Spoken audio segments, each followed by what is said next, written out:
On episode 5 of Women Connected, we're talking about how to adopt tiny habits that can lead to big changes in your personal and professional life. This is the Women Connected podcast, where we believe that women can improve their personal and professional lives through technology. If you're ready to cut through the noise and learn exactly the tools you need to create your professional brand, be recognized, and keep up in today's fast-paced world, then stay tuned.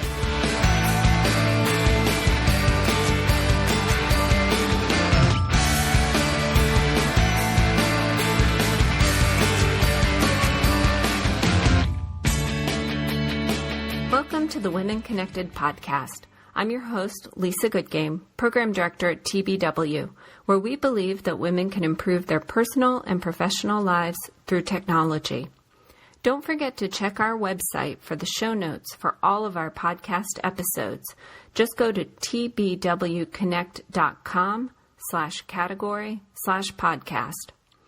All of our guests on the Women Connected podcast are special, but today we have someone who is very special to our organization.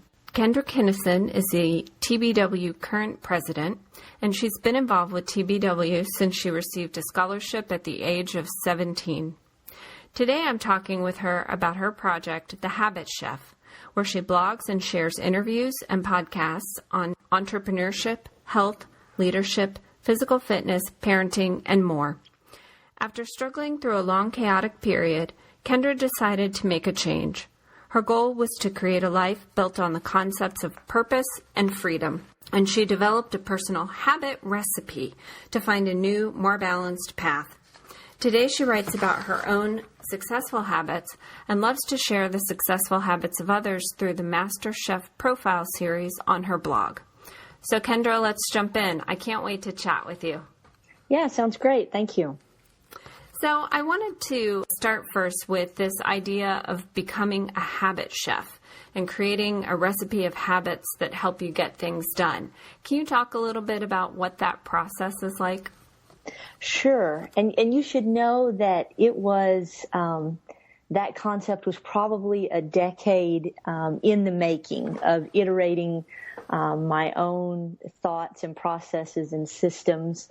Until one day I realized that habits really were the key to it all, that our lives are very much about our habits. And if you think about that, most of us probably follow the exact same routine when we wake up in the morning. We probably take the same route to work. If we commute, we probably watch the same television shows on certain nights of the week. You know, realistically, our lives are very much our habits. And in many cases, we really didn't pick up these habits purposefully. We don't necessarily know where they came from. They could have been handed down from our parents, our teachers, our friends, our communities, our televisions, our workplaces. They aren't always intentional. And so if we shift that and begin thinking about our habits in a more intentional way, identifying them, and then thinking about, are these habits that support our goals or not? And how we might go about tweaking those is really what the Habit Chef Project is all about. I like a story that you tell in a video on your site. It's the old story about why did we cut off the end of the roast before putting it in the pan? And I heard a story similar to that from my grandmother. She was talking about the roast and having to cut the end of the roast off. And somebody asked, why do you cut the end of the roast off? And she said, I don't know. And went back and asked why she had been cutting the end of the roast off all this time. And her mother said, well, otherwise it wouldn't fit in the pan. And it's just a great example about how something like you're saying that isn't intentional becomes part of our process and doesn't necessarily help the outcome. Right. And it's funny when it's a roast, but when you realize that those same, I grew up drinking Dr. Pepper. Why? Because my mother drank Dr. Pepper. Not that there's anything inherently wrong with Dr. Pepper, but it was just kind of handed down to me. And when we realize how much of our life could fit in that category, it really makes us pause. And you think of this concept of, are we on autopilot, or are we really actively piloting our lives. So can you give an example of a habit maybe that you used to have that you either tweaked or turned on its head as you started going through this process? Oh, wow. I would say I'm in a constant experimentation mode. So I do experiment with tweaking habits here and there, usually now only one at a time. Kind of learned that the hard way too. I can share one story where I like to work out in the mornings. But there was a time where I also wanted to dedicate a significant amount of time to writing. And so I thought, okay, well, I'm already good at getting up early. I'll substitute and make that morning time for writing, and then I'll work out at the end of the day. And I usually make myself commit to things for usually about 100 days, a little around 3 months, which gives me time to really see if it's working or not. But about midway through that, I really knew that just wasn't going to be successful. I just did not enjoy working out at the end of the day, and I really missed working out at the beginning of the day. And so I flipped that back, went back to my morning exercise, and I'm still intentional about the writing. I haven't quite, or I'll figure out for a season a writing time that works, and then another aspect of life will happen. And I'll have to adjust to that. And I guess that's another thing I've realized is when you have, a family, and other work commitments or volunteer commitments even, and something in those patterns change, our habits will change too. And again, we want to be intentional, as intentional as possible about those changes. So one of the things that you just mentioned was this idea of changing only one thing at a time. How did maybe changing multiple things at a time make you realize that the one at a time process is a little bit better? Well, I think anybody that's tried the New Year's resolutions, 10 different things, and we've fallen completely off the wagon, by January 10th. Realizes why the change everything doesn't work unless you can completely change your environment. If you can go change where you live and go to one of these retreat centers where you can really change your life, that might work. But if the rest of your life, you're going to stay with your family and you're going to keep your work commitments the same, then really you've got to start small. Researcher BJ Fogg out of Stanford has a lot of research on this, and he calls it tiny habits. And the notion is that you start out so small in changing your habits that you really don't even notice. So, for example, a few years ago, I wanted to start flossing. And like everybody else, I would do great. January 1st, I would do great for a week or so, and then would fall off completely. Well, I participated in one of BJ's programs, and he said, start off flossing just one tooth. So that's your goal for the day, is to just floss one tooth, and to do that every single day. Well, there are a few days where you only floss one tooth maybe, but pretty quickly the natural momentum picks up and you're, flossing every day. So really for the last 18 months, I'd say I've had that habit down, and it worked by getting smaller instead of kind of forcing the habit and forcing the change. That's a great idea. I think one of the things that really troubles or trips up many of us as we're trying to make a change is this idea of literally going in whole hog and trying to change everything in a big way at once, maybe so that we have a sense of seeing accomplishment or seeing results more quickly. What do you think about that? I think that's true, and I think it's because we're looking at the wrong things. I think goals are valuable and goals are important, and periodically it's valuable for us to sit down and assess our goals and assess whether we're moving towards them. But on a day-to-day basis, and I've seen this in interviewing, probably nearly 100 people at this point, the most successful people focus on the process and not the goal. So you focus on the goal long enough to decide what the process is going to be. So for example, if your goal is to write a book, let's say, is 40,000 words. Okay, so you want to write, 500 words a day for 80 days and have 20 days to edit those at the end, whatever that might be. So your goal is to write 500 words a day, and that's all you focus on. You don't focus on writing a 40,000 word book. Again, just the daily process. And so I think when we shift our thinking about, what do we quote unquote view a successful day as, that the quote, and I can't think of it word for word, but don't judge a day by the harvest you reap, but by the seeds you plant. And I think that's very true. That sounds like great advice. So shifting gears just a little bit, you mentioned that when you're taking on a new habit, you like to try to give it about 3 months, 90 days, in order to see if it's going to take. And as I was reading some of your work, I came across your post about the 10 most productive days of your life. And as interesting as that was, the thing that I took away from it was that in building up to those 10 days, you had 84 days of transformation, I guess I would say, leading up to that. Can you talk about what was so significant in those 84 days? Well, I think it was this notion that I had gotten clarity with myself about what my goals were, and I had taken the time to break those goals down into weekly goals and daily processes. So once you establish the plan, you could just follow the plan. And so I think that's when we can give ourselves the opportunity to get in a hyper productive mode.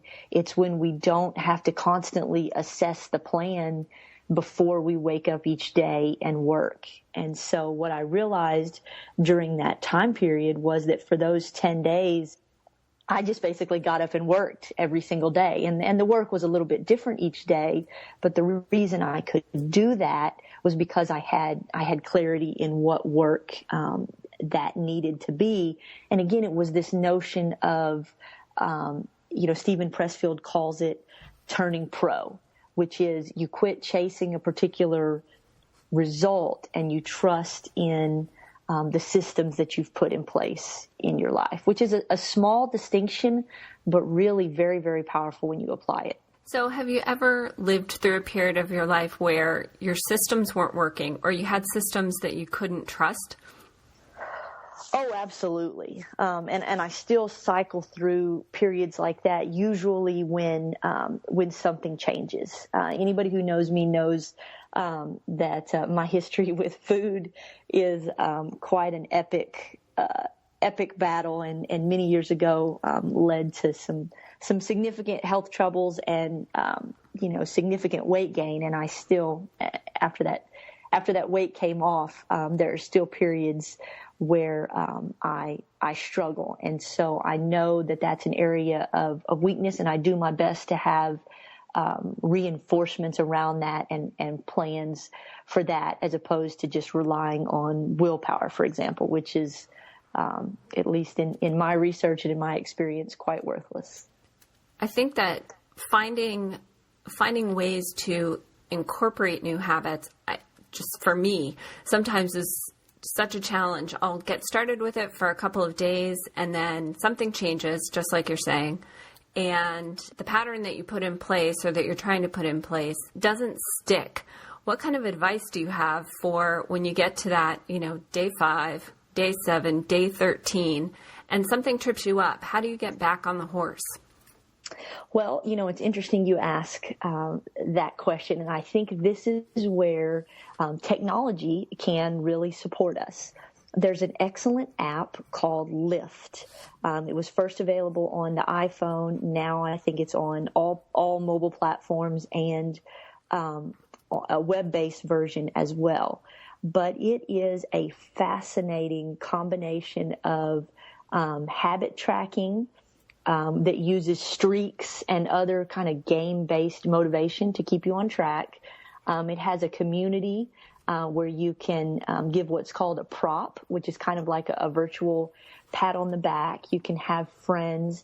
They've really done the research on what works well for habit building. And so it's an app that I use every single day. In fact, there are 5 apps that really guide my life in this way. And I've used technology to really to augment myself and to provide that support that I need to stay on track. And Lyft would be first and foremost kind of that guided path for me each day.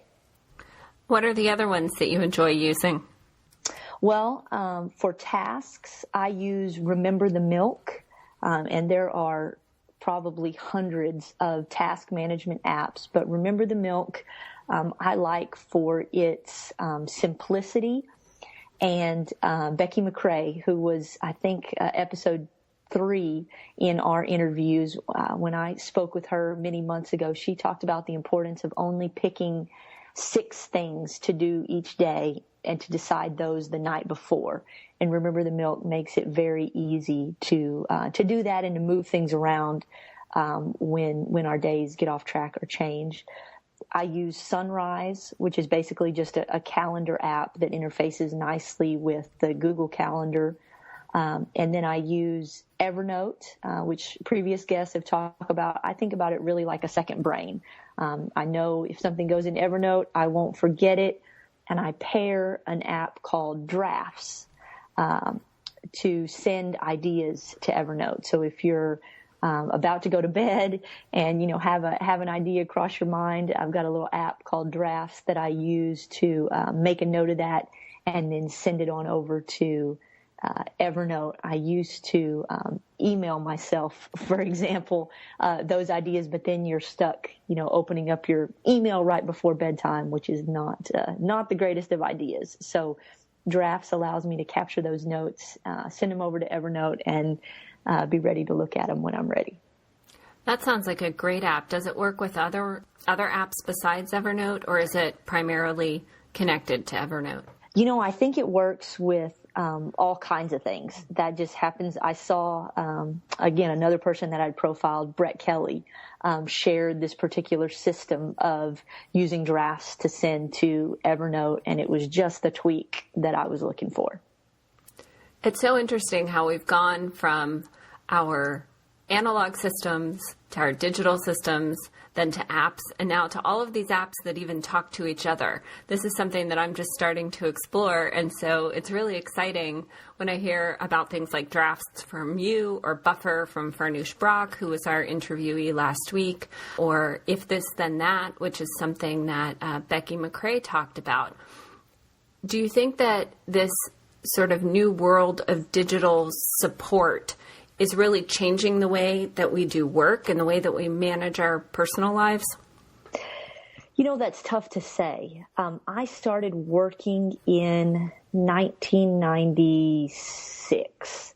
And I have to say that I think technology was already there to some degree. I think I can remember using Outlook really almost from day one.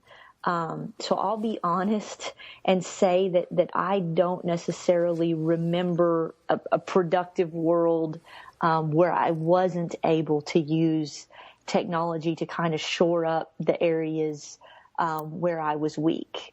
I do think that for people that are willing to get comfortable with it, because everyone is uncomfortable at first when you try a new technology, and I'm actually, frankly, very slow to change my systems. My whole family's teasing me that I haven't upgraded to iOS 7 and probably won't for a while. But I think if we're willing to get a little uncomfortable, and again, do one thing at a time, give it time to take root, that we really can live better, more enjoyable lives and let technology do a lot of the heavy lifting for us. That's a great recommendation. I think that a lot of times we find ourselves kind of in this place of trying to figure out whether or not we can make something automated, make something easier to do, and whether or not all of the steps that it takes to do that are more trouble than they're worth. I think that's something that a lot of us run into when we're trying to adopt these new tools and technologies. Yeah, for me, I've learned to find someone that I think is doing what I want to do well and just ask them. And then mimic their system again for about that 100 days and then allow some tweaks. So, I don't think we want to have the kind of bright, shiny object syndrome where we chase new apps and we change our task management system, every month. That probably won't work. But I think if we are intentional about the technology that we're choosing, and we ask people what's working for them and why it's working for them, and the little nuances that make all the difference in the world. For example, drafts would have been, not very useful to me if I hadn't known how to send it over to Evernote. And Brett had a blog post that showed me exactly how to do that. And that was really our concept for this entire podcast, was to find people that are using technology successfully and give specific examples of how to do that.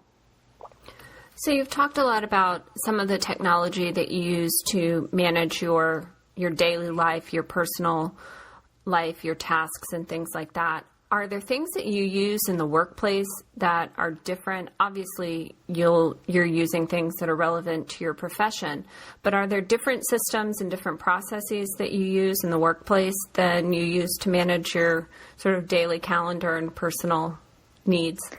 Not at all. They're exactly the same. I have only one calendar. I have only one task list. I have one set of habit goals in Lyft.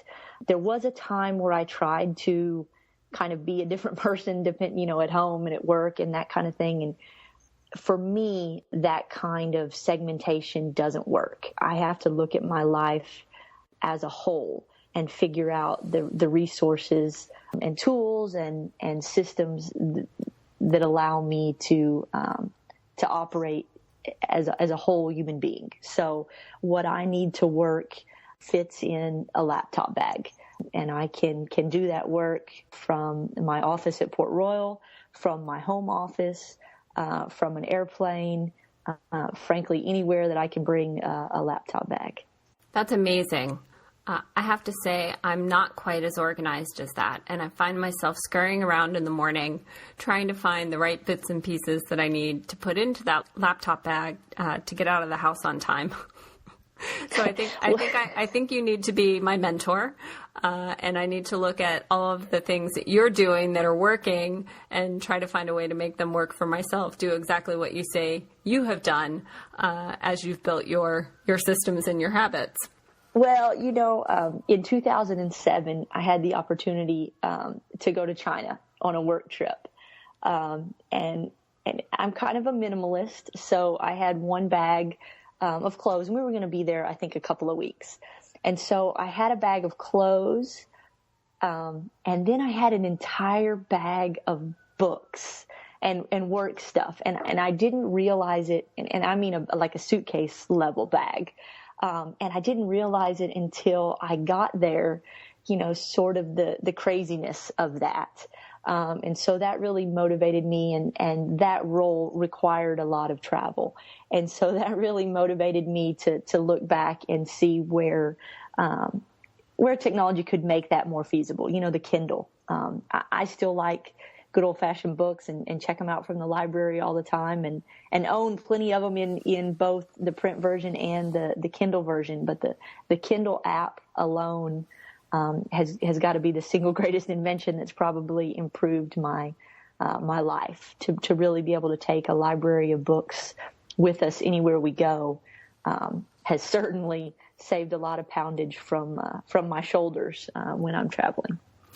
It seems like we can take a lot of really good recommendations and suggestions from the road warriors among us and how they prepare for the kind of long-term travel, for example, that you're talking about, and really carry the minimum with them to still maximize their productivity. Yeah, I think it forces us to be simple. And in most cases, that's probably best. So what's your key piece of advice for women who are nervous about adopting something new or taking on this process of evaluating habits that they have that may not be working for them and trying to find something that is a better fit? I think there's a couple of things on that. And one is to start, dream big about what it is you want to achieve, work backwards from that till you get to very, very small, daily and weekly actions that you can take. And then, if you'd like, use technology like Lyft to support you in completing those daily habits that will eventually help you reach your goals. So think big, then focus on the process, start small, and don't be afraid to find a technology that will support you in doing that. So the book, 7 Habits of Highly Effective People, is, of course, well-known and well-loved. And I was wondering if in the process of interviewing the folks for your Master Chef series, you've identified any habits that they seem to have in common that make them successful at what they do. Well, it's interesting. I would say that I don't find that there are any magic habits, so to speak. But what I do find is that people that are successful, according to their own definitions, which span all different sorts of things, they are intentional about what they're doing and they're consistent. So whatever their habit is, they consistently do it. And I think that's the secret in many cases. When thinking about technology, do you perceive that there is a gender or generation gap? And if so, what suggestions do you have for women who are nervous about adopting technology or that can help them increase their likelihood of learning how to use something new? Well, I think there's certainly a perception of there being a gap.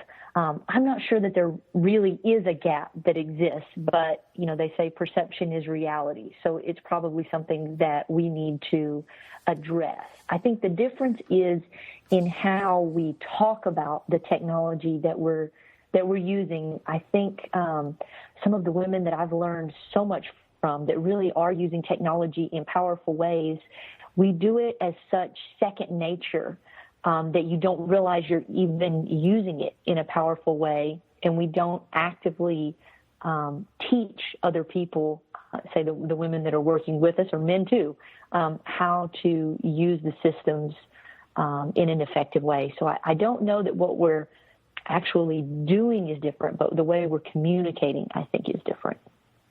That's a great point. It's something that I think is very common for a lot of us. We use things and we adopt them without really realizing that we're doing so because they're easy or because they're fun. I think about things like social media sites being among those, Pinterest in particular, or Facebook, which actually turn out to be pretty significant technology tools if you look behind the veil. And whether or not we think about them as technology, I think depends on the comfort level that we develop as we're using them. I wonder if there are things out there that can make the comfort level of adopting something new a little bit greater. Well, I think that's what we're trying to do with this show.